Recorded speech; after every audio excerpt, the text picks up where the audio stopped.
Morning. This is the time that was noticed and posted for our public meetings this morning. We began with the Flood Control District meeting, and this is Tuesday, January the 10th, 2023. It's 10 o'clock a.m. and we're in the Board of Supervisors hearing room. Any item on this agenda is open for discussion and possible action, and we begin with the roll call. District 1. Crosby is present. District 2, Supervisor English is present. District 3. Supervisor Judd is here on the computer. We have a complete board this morning. Members of the public may also attend this meeting by Microsoft Teams computer or mobile app or by phone by calling 602-609-7513 or 888-680-6714. Conference ID 366-624-241 #. If you have trouble accessing this meeting remotely, call 520-432-9200 for direction. The board may permit public comment during the discussion of any item that's on this agenda. To speak on an agenda item, complete and return the speaker request form to the clerk of the board prior to the start of the meeting. And this is the flood control meeting. I do have no request in the call to the public. Consent agenda, which is one item of the minutes. Madam Chair, I move we approve the minutes of the Flood Control District meeting of December 13th, 2022. I second it. I have a motion and a second. All those in favor say aye. Aye. Chair votes aye, and it's unanimous and approved. Action items. A memorandum of understanding. Ms. Watkins, County Engineer.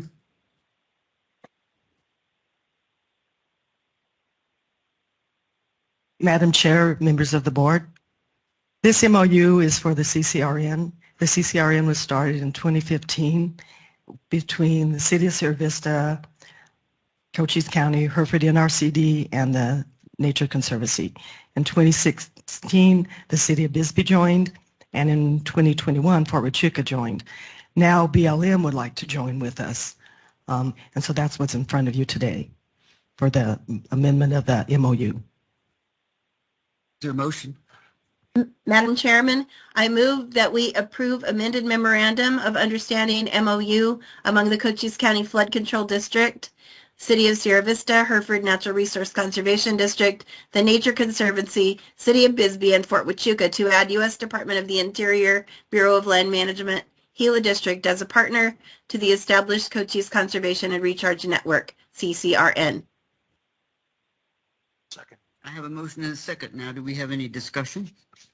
Comments? Ms. Watkins, I'm looking at page 1 of the amended MOU, Roman numeral 2, and it says the implementation of the regional water management projects, et cetera, et cetera. So with the word regional, what region are we talking about? The Upper San Pedro watershed. Okay, is any of it out of this country, this county? The watershed is, it starts in Mexico by Cananea. Okay. Does this affect what is in Mexico? No, because the water from Mexico is flowing into Arizona.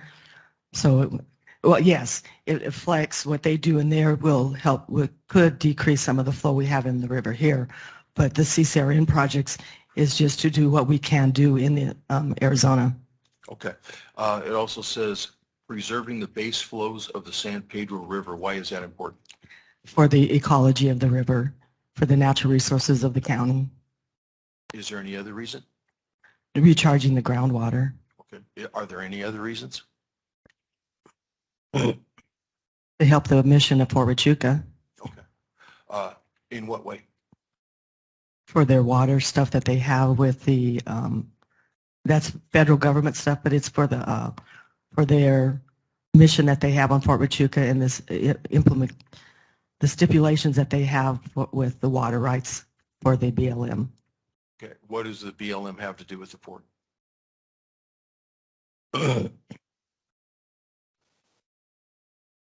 the BLM has claiming water rights that then affects the whole region. Everybody that lives in the San Pedro watershed are affected, will be, could be potentially affected by BLM's claim on the water rights. Okay. What is the BLM's claim on the water rights? I don't know. I mean, I just know they've had claims, That's fine. but that's, legal stuff that between the Fort Huachuca and federal government BLM. Okay. Well, the magic word or acronym I was looking for was SPRINKA, which you didn't say, but that's okay.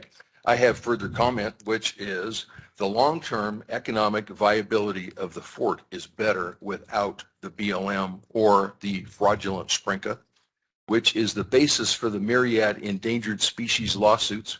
Make the BLM prove their jurisdiction, which they do not have unless they can present an acceptance of jurisdiction by the federal government from the U.S. attorney to the governor. I'll be voting no on this. Thank you, Ms. Watkins. Ms. Judd, you have any comments?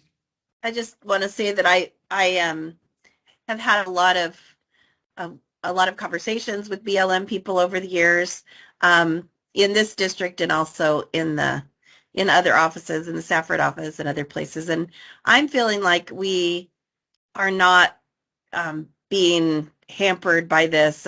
As Supervisor Crosby says, there's a bigger issue and bigger fish to fry possibly, in his opinion. But I think that the BLM can be part of it.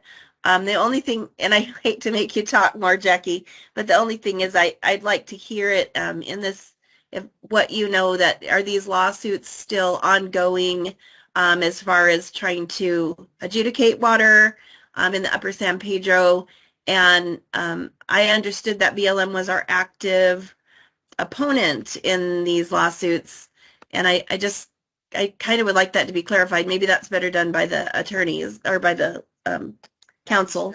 The status of the lawsuits surrounding that are outside the scope of what's noticed for this agenda item. Did you hear that, Ms. Judd? I did. Thank you. It still seems that we're possibly fraternizing with the enemy. I don't feel BLM as an enemy overall, and this does not concern me in that way. It's just that I will have to have extra eyes and feelers out there, from this point on, and that's what I'm feeling like. I just kind of wanted to be warned. Thank you.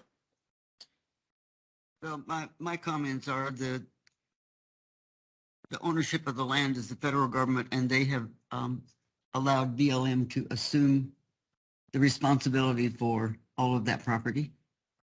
And anytime you're near a river, whether it's, and these lawsuits have been going on for years, started with the Indians and the Gila.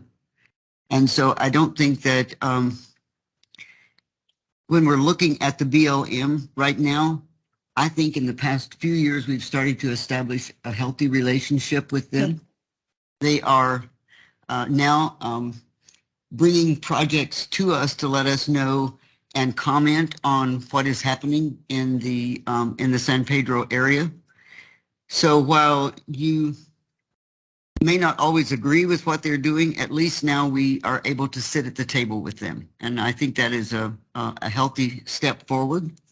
And so if they want to be a part of this group that is its sole reason, as far as I understand, is the health of the riparian area and the health of the water in the San Pedro area. And what can we do to find resources to make that water go further, to make that water more meaningful? And so I certainly, in fact, they may be able to come up with some money. They haven't so far, but that's not out the realm of possibilities. So if they're part of the group, then they can be taxed with that also. Is there any other comments before I call for the vote? We have a motion and a second. Hearing none, I'll call for the vote. All those in favor say aye. Aye. Chair votes aye. All those opposed? Nay. Let the record show there was one nay, but it still passes. All right, the next meeting is 10 o'clock, and it's for the regular board meeting in the Board of Supervisors hearing room. So flood control meeting is adjourned.